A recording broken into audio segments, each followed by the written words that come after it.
आयुर्वेद पण blood taste करूनच find out करतं, की आयुर्वेद रोगाचं निदान कसं करतं? स्त्रियांचे जे आजार आहेत मुख्यत्वे करून मेनोपॉज आहे किंवा पीसीओएस, पीसीओडीचे आजार स्त्रियांमध्ये जास्त दिसतायत आजकाल किंवा अर्ली स्टेजमध्ये आपल्याला मुली मोठ्या होताना दिसतात आहेत. अशा प्रकारच्या आजारांमध्ये आयुर्वेद किती हेल्प आउट करतं आणि अशा काही केस स्टडीज तुझ्याकडे आहेत? जे आयुर्वेदात कदाचित 5,000 वर्षांपूर्वी करत होतो, पण आपल्यावरती जी काही आक्रमणं झाली किंवा आपल्या भारतावरती जे काही आघात झाले त्याचा परिणाम म्हणून ही सगळी यंत्र शस्त्र कुठेतरी मोडकळीत पडली म्हणू शकतो. खूप असे रुग्ण आहेत आता पण ट्रीट करते ज्यांची ॲलोपॅथीची अँटी डायबेटिक औषधं सुरू आहेत किंवा इवन अँटी पॅरालिटिक औषधं सुरू आहेत. ती औषधं सुरू ठेवूनच आपण आपल्या आयुर्वेदाचे उपचार करू शकतो.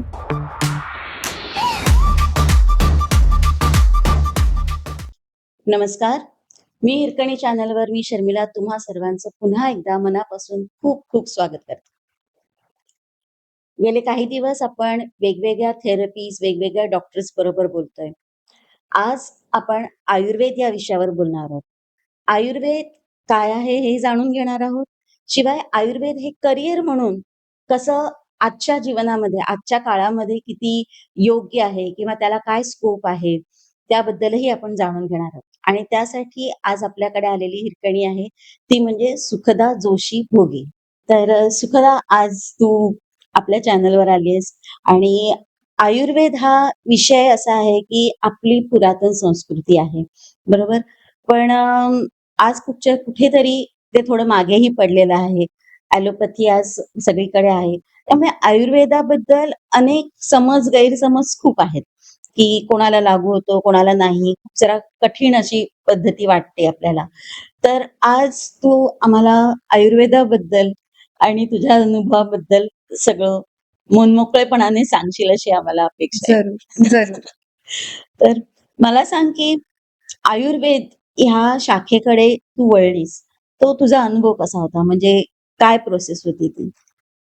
खरं सांगायचं तर मी आयुर्वेदाकडे नाही गेले.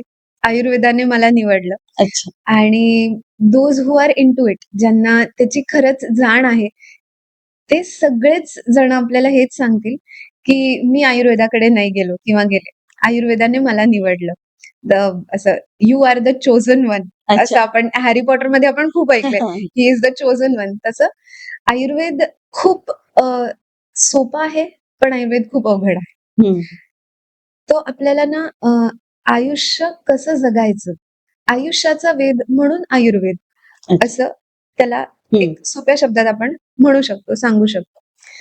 प्रत्येक विद्यार्थ्याचा नीटची परीक्षा दिल्यापासून आयुर्वेदाला किंवा कुठल्याही मेडिकल फील्डला ऍडमिशन घेणं हा एक अविस्मरणीय प्रवास असतो. प्रत्येकाची स्वतःची स्टोरी असते. Same goes with me. आमची फर्स्ट बॅच होती जेव्हा नीटची ऑल ओव्हर इंडिया परीक्षा लागू झाली होती. अच्छा. सो त्यावेळेला परीक्षा कशी असेल, काय स्वरूपाची असेल, मार्क किती मिळतील हा तर पुढचा मुद्दा राहिला.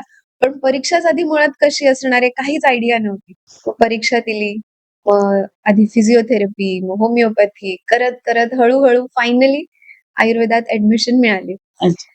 आणि एमबीबीएस नाही म्हणून आयुर्वेद ही सगळ्यांचीच ती एक स्टिरियोटाइप आपण ज्याला म्हणतो तशी धारणा होती. मी पण त्याहून काही वेगळी नव्हते. एमबीबीएस नाही मिळालं म्हणून आपण काय करूया तर आयुर्वेद करूया, कारण आजीच्या बटव्यात आयुर्वेद असतो हे आपल्याला माहितीये. म्हणजे सर्दी झाली तर सुंठ खा, वेखंड लावा, हे आजी आपल्याला करायची. ताप आला की त्रिभुवन कीर्ती घ्या, या छोट्या छोट्या औषधांबद्दल आपण लहानपणापासून ऐकत आलेलो असतो. ठीक आहे, चल हे जमेल आपल्याला असं म्हणून मग सुरू केलं. पण आयुर्वेद महाविद्यालय जिथे माझं युजीचं शिक्षण पूर्ण झालं, त्यांचे अनंत उपकार आहेत. कारण त्यांनी खरंच आयुर्वेदाचा संस्कार आमच्यावर केला, की आयुर्वेद हा आजीच्या बटव्यात जरी असला तरी ते माती खाणाऱ्या श्रीकृष्णाच्या तोंडात जसं आईला विश्वरूप दर्शन झालं, तशीच त्या आयुर्वेदाची व्यापकता सायन आयुर्वेद मधनं कुठेतरी आमच्यात रुजवली गेली, बिंबवली गेली. आणि आयुर्वेदात असं म्हटलं जातं की संस्कारो ही गुणांतराधानम, म्हणजे गुणांचं अंतर्धान. गुण एकामागे एक आपल्यामध्ये बिंबत जाणं, जस्ट लाइक अ स्पंज. आपण ते इम्बाईब करून घेतो. तशी आयुर्वेदाची एक छोटी गोष्ट, मोठी गोष्ट कशी समजून घ्यायची, संहिता कशी वाचायची, ती थोडीशी सोप्या पद्धतीने कशी अंमलात आणायची, ह्याचं बाळकडू मला जर का कुठे मिळालं, तर ते यूजी करत असताना वेगवेगळे गुरुवर्य जे आहेत त्यांच्या सान्निध्यात राहून अशा प्रकारे ते समजत गेलं, उमजत गेलं. आता हळू आपण जसं अ, ते म्हणतो ना, अ, जशी वाईन जितकी जास्त एज होते, तितकी जास्त ती मॅच्युअर होते, मुरते किंवा आपली लोणची मुरांबे असतात. राइट. ते जितके मुरलेले तितके ते स्वादिष्ट. तसं आयुर्वेद जितका मुरलेला तितका तो अधिक स्वादिष्ट असतो. This is how my journey began. मग यूजी झालं, पोस्ट ग्रॅज्युएशनची परीक्षा झाली. पोस्ट ग्रॅज्युएशन माझं रसशास्त्रात झालं, जिथे औषध निर्मिती कशी केली जाते अच्छा. याचं शिक्षण दिलं जातं. ते शिक्षण घेत असताना आयुर्वेदाची व्यावहारिकता कळली. पण एक सेकंड, पोस्ट ग्रॅज्युएशन मध्ये तुम्हाला ऑप्शन्स असतात का, की काही चूज करायचे? हो, पोस्ट ग्रॅज्युएशनमध्ये जशा नॉर्मल एम-बी-बी-एस नंतर आपण बघतो, हे काय जनरल फिजिशियन आहेत किंवा गायनेकोलॉजिस्ट आहेत, पिडियाट्रिशियन आहेत. तशीच आयुर्वेदाने काय, बाल, ग्रह, ऊर्ध्वांग, शल्य, दंष्ट्रा, जरा, वृषण अशी आयुर्वेदाची 8 अंग सांगितली. ज्याच्यामध्ये स्त्रीरोग येतो, ज्याच्यामध्ये बालरोग येतो, ज्याच्यामध्ये शालाक्य म्हणजे जत्रू ऊर्ध्व ज्याला आपण ई-एन-टी म्हणतो, ते येतं. शल्य येतं, सर्जरी. सो या सगळ्या फील्ड्समध्ये स्पेशलायझेशन आयुर्वेदामध्ये अवेलेबल आहे. आपल्या काय म्हणू गव्हर्नमेंट एडेड आणि प्रायव्हेट अशा तिन्ही सेक्टर्सचे जे कॉलेजेस आहेत, इन्स्टिट्यूट्स आहेत, तिथे सगळीकडे हे विषय मोर ऑर लेस आपल्याला बघायला मिळतात. पीजीच्या ॲडमिशन्स आपल्या त्याच प्रकारे होतात. अच्छा. त्याच्यामुळे आयुर्वेदात स्पेशलायझेशन नाही, असं अजिबात नाही. कारण आणि हे फार कमी माहिती असतं मला वाटतं. जनरली ज्यांना बी-ए-एम-एस आपण एवढंच आयुर्वेदिक म्हणजे बरोबर. समजतो. बरोबर. बी-एम-एस करता येतं, त्याच्यानंतर एम-डी, एम-एस करता येतं. नो डाउट स्कोप जो आहे तो लिमिटेड आहे. कारण आयुर्वेदाच्या काळी असणारी जी मुळात अॅनेस्थेशियाची पद्धत आहे, ती वेगळ्या प्रकारची होती आणि आत्ताची अॅनेस्थेशियाची पद्धत जी आहे, ती बऱ्यापैकी ॲडव्हान्स आहे. जिथे पेशंटला खरंच कमीत कमी त्रासात आपण चांगले उपचार देऊ शकतो. असं असताना येस व्हाय नॉट? लिमिटेड स्कोपमध्ये आपल्याला जेवढं करता येईल तेवढं आपण करूच या ना. त्याच्यामुळे जितकं करता येईल तितकं आयुर्वेदाने या सगळ्या गोष्टींना अडॅप्ट करत शास्त्राला अजून प्रगल्भ विकसित करण्याचा प्रयत्न केलाय. अच्छा. तेच मला विचारायचं होतं, की आयुर्वेद हा खूप प्राचीन ग्रंथ आहे आणि आत्ताच्या काळामध्ये हा किती रिलेव्हंट होतो. कारण इतकं आपण मेडिकल सायन्स रोजच्या रोज इव्हॉल्व होताना बघत असतो. अनेक शोध लागत असतात. जेवढं म्हणजे आपल्याला आता दैनंदिन जीवनामध्ये जेवढं आपल्याला दिसतंय, की ॲलोपॅथी किती ॲडव्हान्स होतंय. म्हणजे नुसतंच मेडिकल सायन्स नाही तर आपले रोग पण वाढलेले आहेत. खूपच खूपच वेगवेगळ्या प्रकारचे व्हायरस आणि सगळ्या गोष्टी आजार येत असतात. बरोबर. आपण लहान असताना कधी चिकनगुनिया सुद्धा कधी ऐकलेला नव्हता. स्वाईन फ्लू हे नंतरच आलेले आजार आहेत. आणि आता लेटेस्ट वाला कोविड म्हणजे आपण म्हणू शकतो. तर ह्या सगळ्याला आयुर्वेद कसं टिकवून धरतं? म्हणजे कसं मात करतं या सगळ्यावर? मला नेहमी हा विचार येतो, की आई-मुलाचं रिलेशन कसं असतं? तसंच नेहमी ॲलोपॅथी आणि आयुर्वेदाचं रिलेशन मला वाटतं, की ठीक आहे, आई टेक्नोसेव्ही नाहीये असं नाहीये. आवश्यक तेवढे टेक्निक्स तिला माहितीये. पण मॉडर्नमध्ये जे सततचे रिसर्चेस होतात किंवा त्यांचे एक पॅरामीटर्स वरती आधारलेलं शास्त्र आपण त्याला म्हणू शकतो, की ब्लडचे पॅरामीटर्स आहेत किंवा आपण एखादं सिस्ट घेतलं, ज्याची आपण बायोप्सी करतो. खूप काय म्हणतो सर्रास वापरले जाणारे शब्द आहेत बरोबर. किंवा एंडोस्कोपी करतो. हे काय करतो आपण त्या यंत्रांच्या मदतीने आपण आतमध्ये काय चालू आहे, शरीराच्या आतमध्ये काय चालू आहे याचाच अभ्यास करत असतो. जे आयुर्वेदात कदाचित 5,000 वर्षांपूर्वी करत होतो. पण आपल्यावरती जी काही आक्रमणं झाली किंवा आपल्या भारतावरती जे काही आघात झाले, त्याचा परिणाम म्हणून ही सगळी यंत्र, शस्त्र कुठेतरी मोडकळीत पडली म्हणू शकतो किंवा काळाच्या ओघात ती अ, बाद झाली किंवा त्यांचं स्वरूप बदललं, अशा प्रकारे आपण त्यांना म्हणू शकतो. पण मूल जसं आईकडनं काहीतरी शिकत असतं, तसं आई पण मुलाकडनं काहीतरी शिकत असते. तर it is like just go hand in hand. Ayurveda म्हणतो, की प्रत्येक पॅथीची, प्रत्येक शास्त्राची काहीतरी बलस्थानं आहेत. आणि स्वस्थस्य स्वास्थ्य रक्षणम आणि आतुरस्य विकार प्रशमनम हे आयुर्वेदाने सांगितलेले प्रिन्सिपल आहे, सिद्धांत आहे आयुर्वेदाचा. आपल्याला ह्याचं एक्सप्लेनेशन पण सांग. येस. कारण संस्कृत श्लोक आपल्याला बरोबर. सगळ्यांना नाही आयुर्वेद काय सांगतो? स्वस्थस्य स्वास्थ्य रक्षणम. जो स्वस्थ व्यक्ती आहे, त्याचं जे स्वास्थ्य आहे, त्याची जी हेल्थ आहे, ती मेंटेन ठेवायची. जो आतुर आहे, म्हणजे जो विकारी आहे, आजारी आहे, त्याच्या आजाराचं प्रशमन म्हणजे आजार आपल्याला बरा करायचा आहे. त्यांनी असं कुठेच नाही सांगितलं, की तुम्ही आलंच वापरा, सुंठच वापरा, पॅरासिटामॉल वापरूच नका, एझिथ्रोमायसिन वापरा. हे त्यांनी कुठेच नाही सांगितलं. उद्देश काय आहे आपलं? की स्वस्थ जो आहे त्याचं स्वास्थ्याचं रक्षण करायचं. जो विकारी आहे त्याचा विकार बरा करायचा. तुम्ही साम, दाम, दंड, भेद कसाही करा.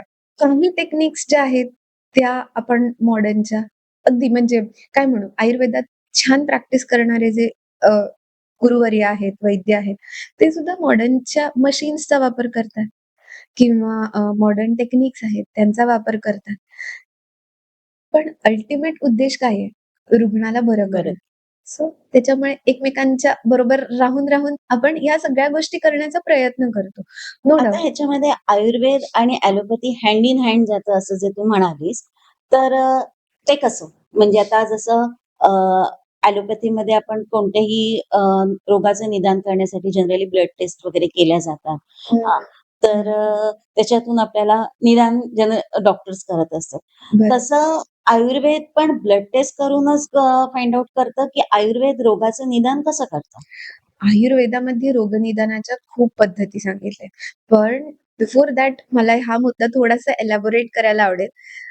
मॉडर्न मेडिसिनमध्ये ब्लड पॅरामीटर्स आपण बघतो. म्हणजे हिमोग्लोबिन असेल किंवा पॅक्ड सेल व्हॉल्यूम असेल, रक्तातल्या लाल पेशी किती आहेत, पांढऱ्या पेशी किती आहेत, प्लेटलेट्स किती आहेत.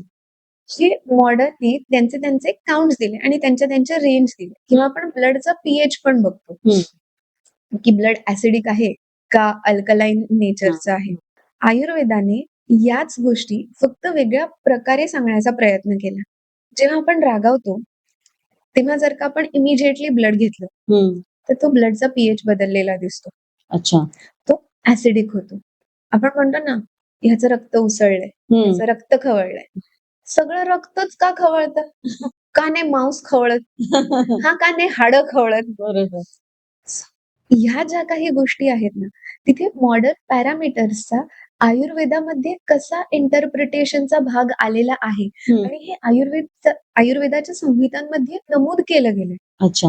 की येस, जर का आपल्याला राग आलेला आहे, तर आपल्या शरीरात होणारे जे काही सगळे बदल आहेत, ते सगळे हळू नमूद केलेले आहेत. इट्स जस्ट दॅट आपल्याला ना ते छान डिकोड करता यायला पाहिजे. ओके.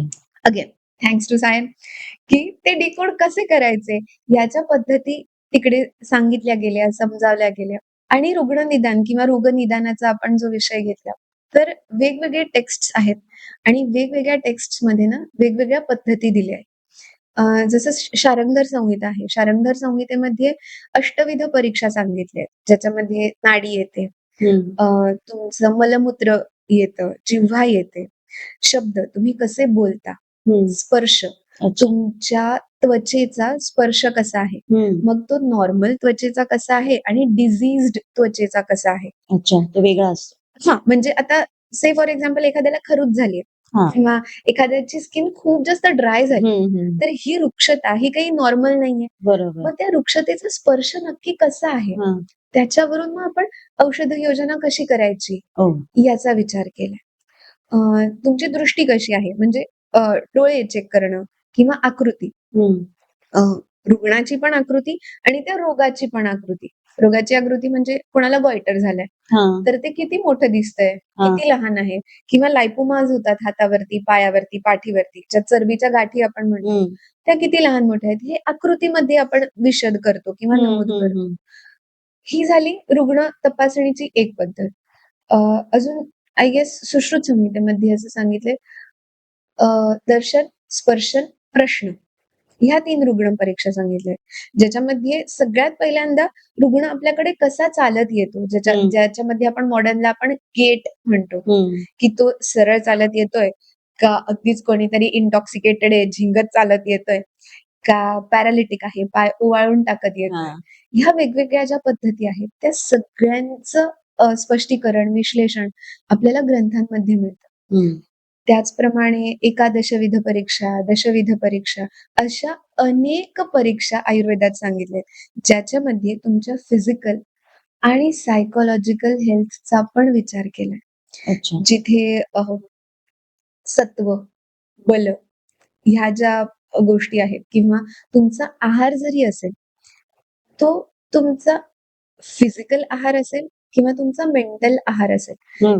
विचारांचा, ओके. की तुम्ही स्वतःला स्वतःच्या सराउंडिंगमध्ये कशा प्रकारच्या विचारांना थारा देता, हं. कशा प्रकारचे विचार, कशा प्रकारच्या व्यक्ती तुमच्या आजूबाजूला आहेत, याने सुद्धा तुम्ही प्रभावित होत असता आणि त्याचा परिणाम तुमच्या शरीरावर, मनावर आणि पुन्हा म्हटलं तसं स्वास्थ्यावरती होत असतो. मग या सगळ्या गोष्टी कुठेतरी अ, बघणं, विशद करणं हे आयुर्वेदाला गरजेचं वाटलं आणि त्याचाच परिणाम म्हणून त्यांनी या 10 परीक्षा सांगितल्या, की हं. व्यक्तीची प्रकृती कशी आहे, व्यक्तीमध्ये काय विकृती आहे, हं. तिचं सारासारत्व कसं आहे. सारासारत्व म्हणजे की तिला कुठल्या प्रकारचं तिचं कॉन्स्टिट्यूशन जे आपण म्हणतो, हं. ते कशाप्रकारे आपण बघू शकतो, की तिच्यामध्ये रसधातुसार आहे किंवा तिच्यामध्ये रक्तधातुसार आहे. कोणीतरी खूप छान उंच, धिप्पाड, जाड केस असणारं, सुंदर कलाकाराचे हात, नखं नक्क. या सगळ्या गोष्टी काय दाखवतात, की तो व्यक्ती अस्थिसार आहे. अच्छा. त्याची हाडं मुळातच जेनेटिकली हं. तशा प्रकारची आलेली आहेत. हं. म्हणजे आयुर्वेद इतका इन्क्लुसिव्ह आहे, इतका व्यापक आहे, की मला तर कधी-कधी असं वाटतं, की असं कुठलंच शास्त्र नाहीये, जे आपण आयुर्वेदाबरोबर कोरिलेट करू शकत नाही. अच्छा. हं. मग ते बायोलॉजी असेल, जिनोमिक्स असेल, अजून कुठल्या-कुठल्या ज्या अशा कॉम्प्लेक्स विज्ञानाच्या शाखा आहेत, जिथे खूप जास्त असं डीपर लेव्हल्सवरती जाऊन किंवा मॉलिक्युलर लेव्हल, सेल्युलर लेव्हलवरती जाऊन विचार करावा लागतो. सगळंच आयुर्वेदात आलंय आणि मला तर नेहमी असं वाटतं, की आयुर्वेदात येऊन ना आपला मी खूप लहान होऊन जातो. खूपच लहान होऊन जातो. आणि या सगळ्याच गोष्टी ज्या आहेत ना, त्या कुठे ना कुठेतरी मेन्शन्ड केलेल्या आहेत. पण आपण त्याच्याकडे कशाप्रकारे बघतो. हं. म्हणजे जसं आता नाडी झालं. लोक आपल्याला हेच विचारतात, की "मला नाडी बघून सांगा की काय झालं?" हं, हं. असं नाही होत. हां. असं खरंच नाही होत. अच्छा. म्हणजे नो डाउट जे वैद्य हे करतात, ती त्यांची साधनच आहे. पण अ, त्या नाडी परीक्षणाचा एकच अँगल दिला अष्टविध परीक्षांमध्ये. हं, हं. बाकीच्या 7 पण तर दिले. ओके. त्यांचा पण तुम्ही साकल्याने विचार करा. आणि मी तर सांगेन जे नवीन वैद्य आहेत त्यांनी अजिबातच असं करू नका, की मी फक्त नाडी बघणार आणि मी सांगणार की काय झालं. हां. एवढी सगळी टूल्स अवेलेबल आहेत आपल्याकडे. बरोबर. करा ना, हं. बघा ना. एक पेशंट होत्या, त्यांना डिसेंट्री होती. हं. म्हणजे त्यांना ब्लड इन स्टूल. का नाही करायचं मी स्टूल एक्झामिनेशन? जर का मला अष्टविध परीक्षांमध्ये दिलंय, हं. की नाडीनंतर दुसरा मुद्दा मलपरीक्षणाचा आहे. हं. तर मी मलपरीक्षण करेन. बरोबर. त्याच्यामध्ये मला जर का ऑकल्ट ब्लड आलंय किंवा छोट्या रक्तपेशी दिसतायत, ओके. मग मी माझी चिकित्सा तशा प्रकारे करेन. पण मग ही चिकित्सा आपण पॅथॉलॉजीमध्ये जाऊन म्हणजे पॅथ लॅबमध्ये जाऊनच करतो, की आयुर्वेदामध्ये ही चिकित्सा करण्याची पण काही वेगळी पद्धत आहे? आयुर्वेदामध्ये चिकित्सा करण्याची स्वतंत्र पद्धत आहे. ओके. निदानावरती अवलंबून चिकित्सा तर आहेच आहे. हं, हं. कारण जसं निदान तशी चिकित्सा. बरोबर. मॉडर्न निदान केलं आपण डिसेंट्री आहे. तर हं. मॉडर्न चिकित्सा करायची जी डिसेंट्रीच्या अगेन्स्ट काम करेल. हं. पण मी जर का सरक्त मलप्रवृत्ती हं. असं निदान करते, आयुर्वेदिक निदान आहे, आयुर्वेदिक चिकित्सा होईल. मग ते रक्त शीतनं पडतंय का इंटेस्टाईन्स मधनं आलंय का लिव्हर मध्ये प्रॉब्लेम आहे, हे मी शोधणार. याच्यासाठी मग डिटेल्ड हिस्ट्री टेकिंग किंवा रुग्णाचं बाबा काही रिसेंटली तुमचं बाहेर खाणं झालंय का किंवा फिरणं झालंय का, जेवणातला बदल, पाण्यातला बदल, हवेतला बदल, या सगळ्या गोष्टी कुठे ना कुठेतरी मॅटर करतात. मग मी जर का ठरवलं की ठीक आहे बाबा, या कारणांमुळे ऑलरेडी त्या व्यक्तीला पाईल्स आहेत आणि तिला सरक्त मलप्रवृत्ती होतीये, शीतनं रक्त पडतंय. ओके, ठीक आहे. मग मला रक्ताची जशी चिकित्सा करायची तशी मला त्या आधी असलेल्या रोगाची पण चिकित्सा करायची. अशा प्रकारे मग चिकित्सा हळू-हळू बदलत जाते. ओके. आणि एकच एक चिकित्सा सगळ्यांना लागू होते अजिबातच नाही. म्हणजे 2 माझ्याकडे पाईल्सचे पेशंट आले, तर दोघांची चिकित्सा वेगळी आहे. किंवा 2 पिंपल्स घेऊन व्यक्ती माझ्याकडे आल्या, तरी माझी चिकित्सा बदलते. कारण प्रत्येकाचं खाणं-पिणं सेम नाहीये. प्रत्येकाचं रुटीन सेम नाहीये. प्रत्येकाला असलेली टेन्शन सेम नाहीये. त्याच्यामुळे या सगळ्यांवरती मग चिकित्सा कुठेतरी बदलत जाते. तिचं स्वरूप बदलतं. मे बी औषधं इकडची तिकडे करून किंवा ही एक ढोबळ मानाने औषधं आपण सगळ्यांना सारखी देणारच आहोत. कारण ती रक्तप्रसादन करणारी आहेत. रक्ताला शुद्ध करणारी आहेत. पण नाही, याची प्रकृती बघता एका इन्ग्रेडियंट ऐवजी आपण हा वेगळा देऊया. हे आयुर्वेदात कस्टमायझेशन खूप सोपं आहे. खूप सोपं आहे. मला एक सांग की आयुर्वेदामधून आता आपण बघतो की साधारणपणे सगळीचकडे एक स्त्रियांचे जे आजार आहेत मुख्यत्वे करून मेनोपॉज आहे किंवा पीसीओएस, पीसीओडीचे आजार स्त्रियांमध्ये जास्त दिसतायत आजकाल किंवा अर्ली स्टेजमध्ये आपल्याला मुली मोठ्या होताना दिसतात आहेत. तर ह्या सगळ्या गोष्टींमध्ये, अशा प्रकारच्या आजारांमध्ये आयुर्वेद किती हेल्प आउट करतं आणि अशा काही केस स्टडीज तुझ्याकडे आहेत का? हो. एक रिसेंट आलेली केस सांगायला आवडेल मला. आई आणि मुलगी दोघी जणी आल्या होत्या क्लिनिकमध्ये. आई साधारण एक 38 वगैरे 37-38 वर्षांची आणि मुलगी साधारण एक 12-13, रादर त्याहूनही लहानच होती, आय गेस 11 किंवा 12 वर्षांची असेल. मुलीला 12व्या वर्षी पिरियड झाले. व्हेअरएज आईला तिच्या 15व्या वर्षी पिरियड झाले होते. 15व्या-16व्या वर्षी. सो आई या विवंचनेत होती, की मला इतक्या उशिरा आले, पण हिला इतक्या लवकर पिरियड झाले आणि तिला अर्ली मेनोपॉझल सिम्प्टम्स दिसत होते. हॉट फ्लशेस म्हणा किंवा पाळीची अनियमितता. दोघींचीही मेजर जुगलबंदी व्हायची घरात.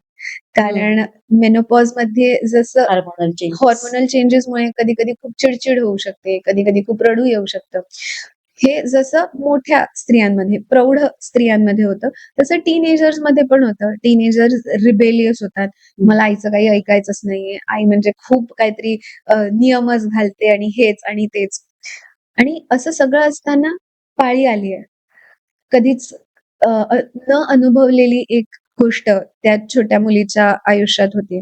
तर दोघी जणी खरं तर खूप घाबरलेल्या होत्या. कन्फ्युज्ड होत्या, की काय करायचं, काय नाही. आणि पुन्हा आयुर्वेदावरती कितपत अवलंबून राहू, की मी गायनेकोलॉजिस्टकडे जाऊन त्यांची जी ट्रीटमेंट असते, की बाबा पाळी पुढे जावी किंवा आता माझी पाळी बंद होणार आहे, तर ती शेवटी तरी रेग्युलर व्यवस्थित असावी. अशा प्रकारच्या खूप गोंधळलेल्या अवस्थेत त्या दोघी जणी आल्या होत्या. करायचं मुळात हेच असतं ना, की कुठेतरी खूप खंबीर विश्वास देणं गरजेचं आहे, की या सगळ्या गोष्टी खूप नॅचरल आहेत. आपण इतक्या कंजस्टेड वातावरणात राहतो, इतक्या अशा कॉम्पॅक्ट वातावरणात, दबावपूर्ण वातावरणात राहतो, की त्याचा परिणाम शरीरावर कुठे ना कुठेतरी होणारच आहे. मग त्याचा परिणाम ज्यावेळेला काय म्हणतो, अशा एक्सटर्नल प्रेशरचा परिणाम शरीराच्या आतमध्ये होतो, त्यावेळेला अर्ली मेनोपॉज आणि अर्ली मेनार्च म्हणजे पाळी सुरू होणं, या दोन्ही गोष्टी दिसतात. कारण शरीर आपल्याला ते नेहमी फाईट, फ्लाइट, फ्राईट मोडमध्ये घेऊन जातं. आणि जिथे-जिथे या गोष्टी येतात, तिथे-तिथे स्ट्रेस वाढतो. स्ट्रेस वाढला की ऑटोमॅटिक हार्मोनल इम्बॅलन्स दिसून येतो. त्यांना फक्त एवढंच सांगितलं, की 3 महिने द्या. 3 महिने आपण पूर्ण आयुर्वेदाची चिकित्सा करूया. फार वेगळी औषधं नाही, जी आपण काय म्हणतो, अगदी धनजिऱ्याच्या पाण्यापासून सुरुवात केली होती, की पाणी रोजच्या रोज जाऊ दे. आणि since it is lifestyle induced thing, बाहेरच्या प्रेशरयुक्त किंवा तणावयुक्त वातावरणामुळे हे झालंय. आतलं वातावरण कसं छान ठेवता येईल, घरातलं असेल, शरीराच्या आतलं असेल, याच्यासाठी प्रयत्न करूया. मग ते दोघींनी एकत्र एखाद्या पिक्चरला जाणं, शॉपिंगला जाणं, मेडिटेट करणं, ह्या पण लाईफस्टाईल चेंजेसमुळे आणि औषधं जी आपली आहेत, जी चिकित्सा आपण त्यांना देतो, ती चिकित्सा करून 3 महिने 4 महिन्यानंतर if I am not wrong, both were happy. दोघींचा एकमेकींशी असलेला बॉन्ड जो आहे, तो बॉन्ड एस्टॅब्लिश झाला. आयुर्वेद नेहमी सांगतं, की औषधाने ना आपण आपलं जे अ, शारीरिक स्थैर्य आहे, ते आणतो आणि एकदा शरीर स्थिर झालं, मन शांत झालं, की स्वास्थ्य ऑटोमॅटिक मिळणारच आहे. अशा प्रकारे नो डाउट आपली जी चिकित्सा आहे, चिकित्सा क्रम आहे, मग तो पंचकर्माचा असू दे किंवा फक्त औषधाचा. त्या दोघींनाही पंचकर्म ॲडवायजेबल नव्हतं. कारण त्यांच्या इतक्या बिझी शेड्यूलमधनं पंचकर्मासाठी वेळ काढणं कठीण होतं. काही हरकत नाही. औषधं दिली, काढे दिले आणि 3 महिन्याच्या अंतराने तिची पण पाळी रेग्युलरली आली. तिला जो पाळी येताना होत असलेला त्रास होता, छोट्या मुलीला, तोही कमी झाला. पूर्ण बरा नाही होणार कारण आता नुकतीच पाळी येतेय, सेट होतीये ती. त्याच्यामुळे तिचा तो त्रास कमी झाला. मेनोपॉजमुळे जो हार्मोनल इम्बॅलन्स होत होता, त्याच्यामुळे चिडचिड होणं, मी कुठेच पुरी पडत नाहीये, हे फिलिंग असणं, हे कुठेतरी शांत झालं. त्या फिलिंग सोबत आपण किती छान कोप अप करू शकतो, हे त्या आईला समजलं आणि दे आर हॅपी नाऊ असं झालं. Same goes with thyroid. थायरॉइडमध्ये पण बरेचदा आपण बघतो ना, की वजन खूप जास्त वाढलंय किंवा खूप कमी झालंय आणि केस गळता आहेत, हातापायांना घाम येतोय. एक प्रकारे यामुळे पण ना स्त्रियांमध्ये कॉन्फिडन्स खूप कमी होतो. औषध बदलणार, पण लाईफस्टाईलमुळे झालंय, तर लाईफस्टाईल चेंजेस आर मॅन्डेटरी. म्हणजे कोणत्याही डॉक्टरकडे जाऊन तुम्ही सांगाल, की आम्हाला लाईफस्टाईल नाही बदलायची, पण तुम्ही आम्हाला गोळ्या द्या. तो डॉक्टर गोळ्या देईल, पण मग देअर इज नो पॉइंट. तुम्ही लाईफस्टाईल नाही बदलणार, लाईफस्टाईल डिसऑर्डर्ससाठी, हे तर होणार नाही. स्वतःसाठी काढलेला फक्त 10 मिनिटांचा वेळ इज द की. त्या थायरॉइडच्या रुग्णामध्ये ती कॉर्पोरेटमध्ये काम करणारी होती आणि सकाळी 9 वाजता पंच करायचंय.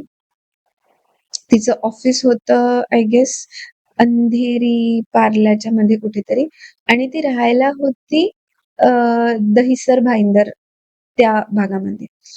म्हणजे तो प्रवास आला. 9 वाजता पंच करायचे म्हणजे त्या माऊलीला किती वाजता उठून निघायला लागत असेल? बरं आजकाल ड्युटी ऑन पेपरच 9 तासाची असते. त्या 9 तासाचे 9 तास कधीच होत नाहीत. ते नेहमी वाढतच जाणारे असतात.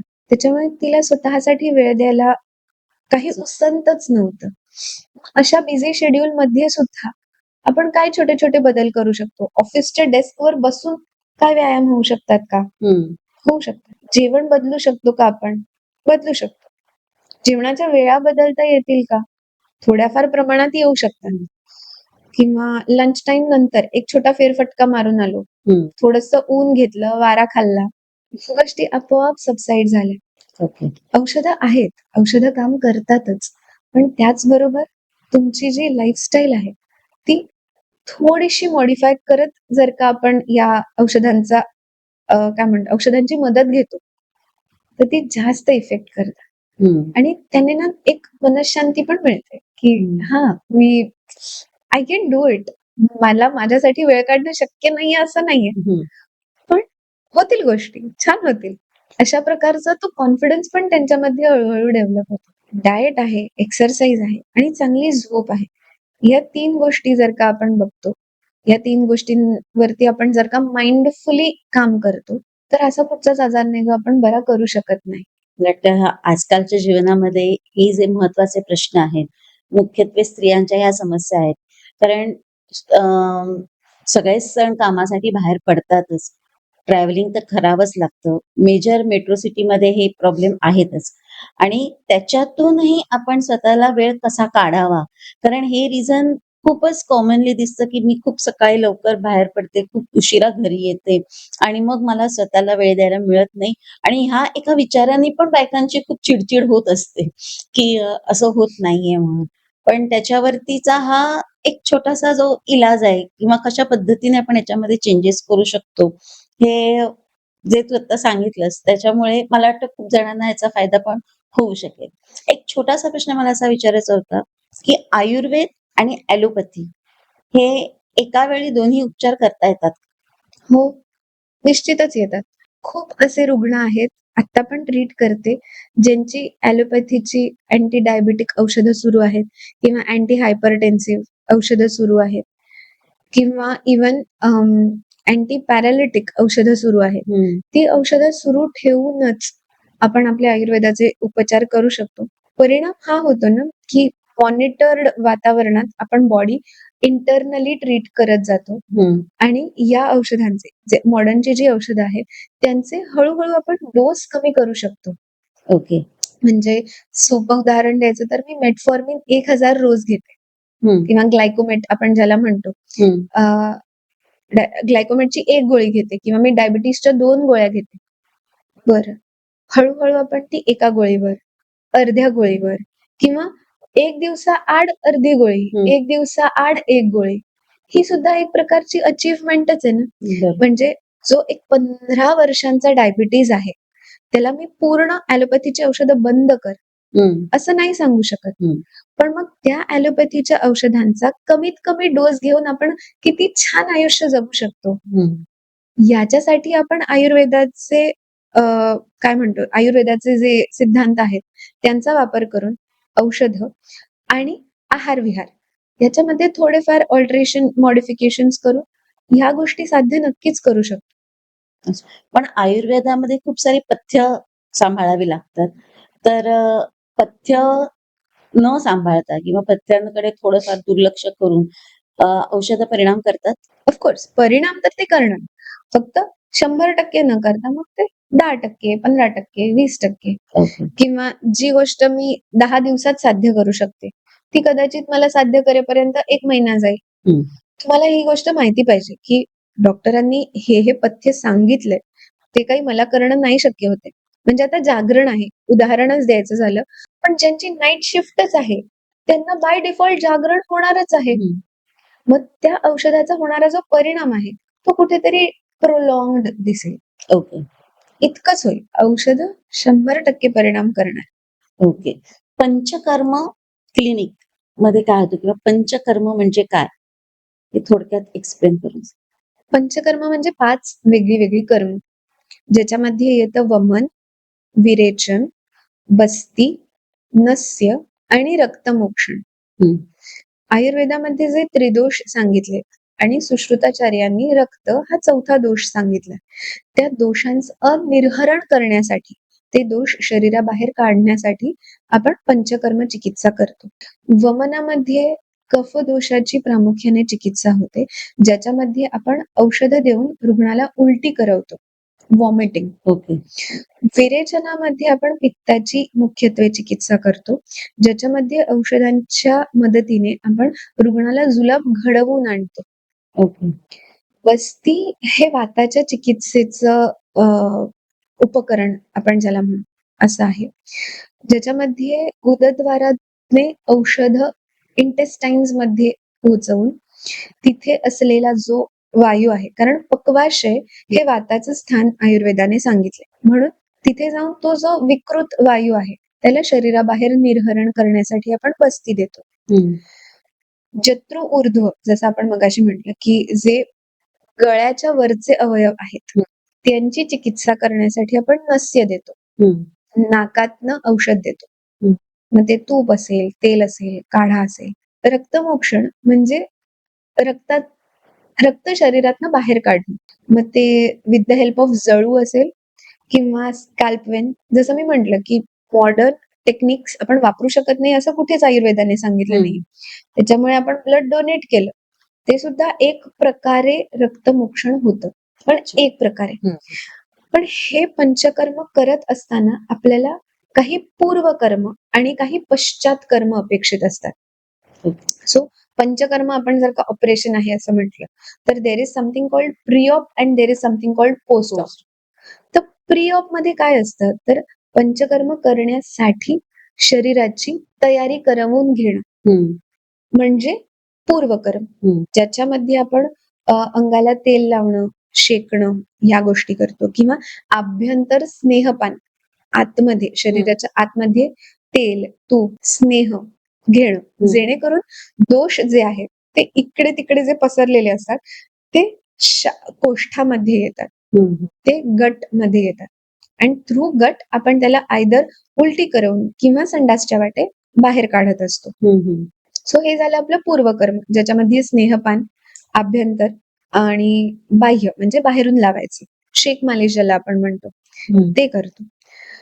आणि पश्चात कर्मांमध्ये ना मुख्यत्वे आपण अग्नीची चिकित्सा करतो, डायजेस्टिव्ह फायर, ज्याच्यामध्ये आपण खूप इंटेन्सली शरीराला उलटी थ्रू किंवा जुलाबान थ्रू कमजोर करत असतो, कमकुवत करत असतो. दोष शरीरातनं बाहेर पडतात त्यावेळेला आपल्याला थोडंसं गळून गेल्यासारखं वाटू शकतं.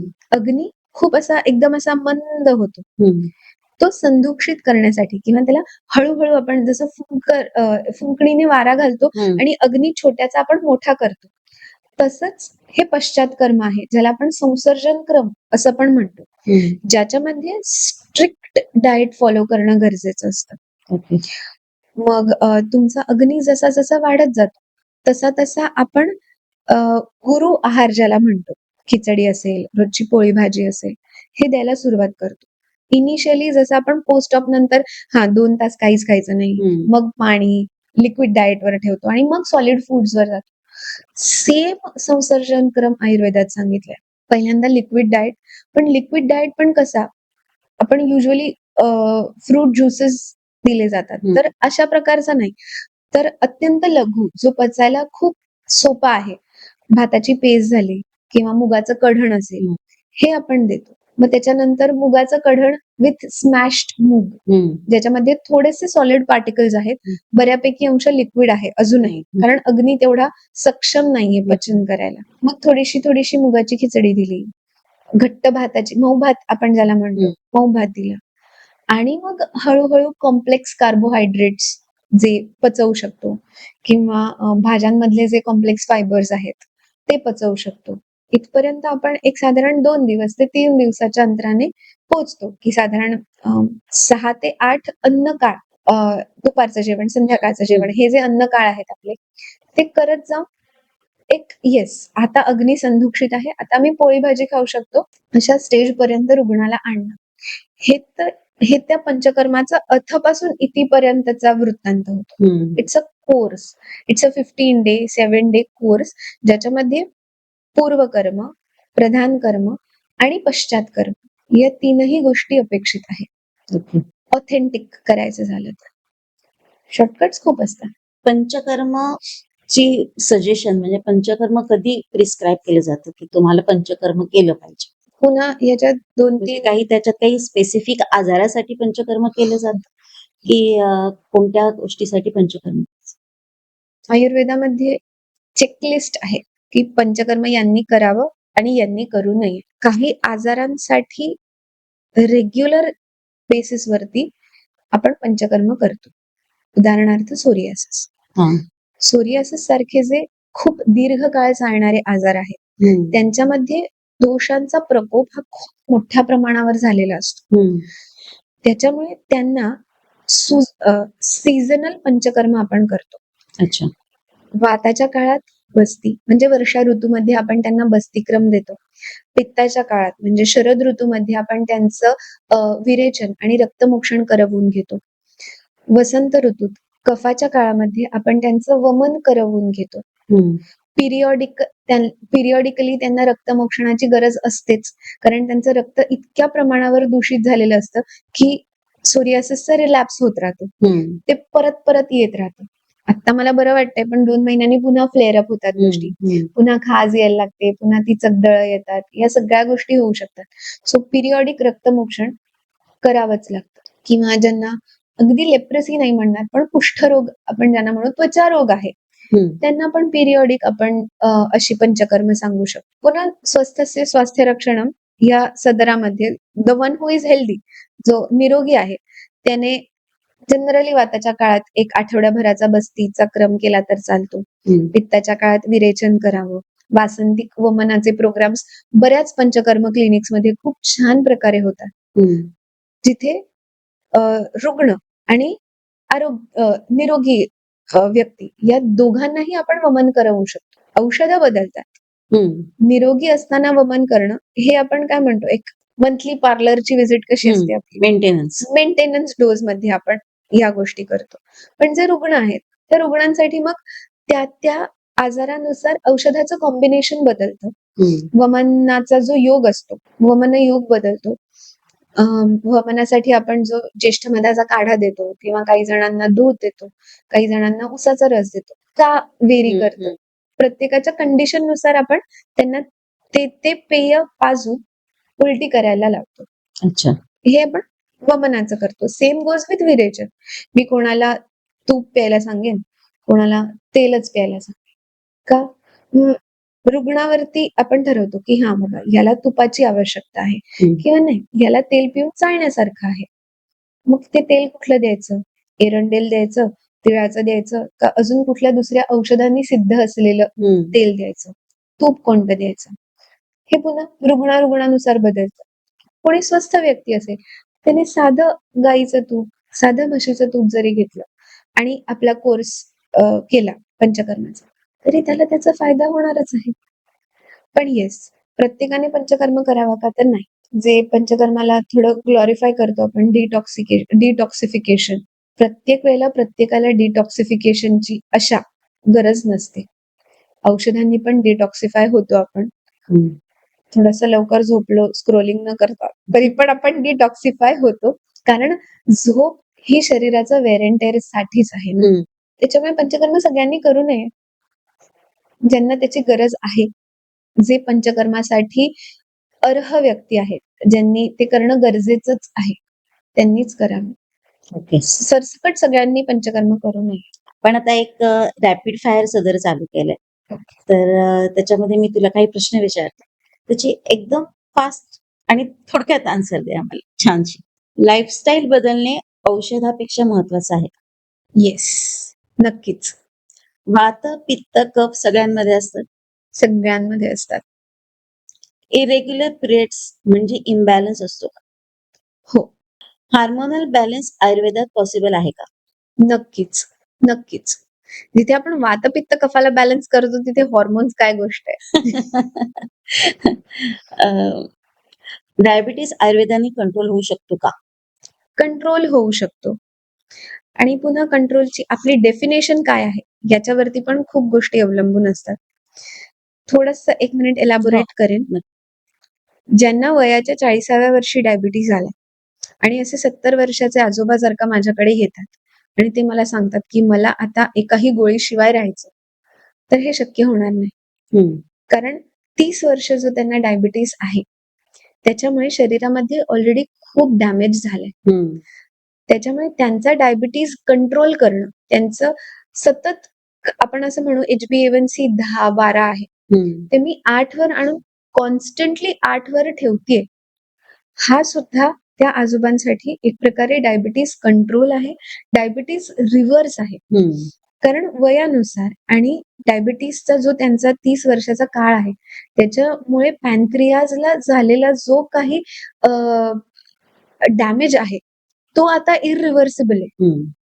मग मी त्यांच्या त्या HbA1c 8 वर त्यांना आयुष्यभर सांगू शकते की तुम्ही 2 जिलब्या खा, तर हा त्यांच्यासाठी ऑलमोस्ट कंट्रोल आणि 100% रिव्हर्सलच म्हणू शकतो आपण. ते जे तिथले पॅरामीटर्स आहेत की 4 to 6 म्हणजे नॉन डायबेटिक, 6 to 8 म्हणजे काय पुअर कंट्रोल, नाही, हे व्यक्ती सापेक्ष आहेत, ते बदलत राहणार.